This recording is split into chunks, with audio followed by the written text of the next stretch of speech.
Thời gian qua, Công an xã Tân Hương đã chủ động đẩy mạnh tuần tra, kiểm soát vào ban đêm tại các khu vực tiềm ẩn nguy cơ mất an ninh trật tự như các tuyến đường giáp ranh, dãy nhà trọ và những điểm thường có thanh thiếu niên tụ tập. Việc tăng cường lực lượng vào khung giờ tối được xác định là giải pháp trọng tâm nhằm ngăn chặn sớm các hành vi phạm pháp và tệ nạn xã hội ngay từ cơ sở.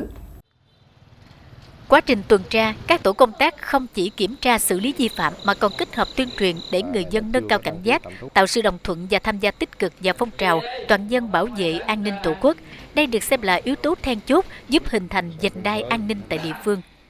Từ tháng 7 năm 2025 đến nay, Công an xã Tân Hương đã thực hiện hơn 80 cuộc tuần tra đêm, huy động trên 1.120 lượt cán bộ chiến sĩ. Nhờ duy trì thường xuyên, lực lượng công an đã kịp thời phát hiện, ngăn chặn nhiều hành vi vi phạm, làm giảm rõ rệt tình trạng tụ tập gây rối, trộm cắp tài sản và góp phần kéo giảm tai nạn giao thông.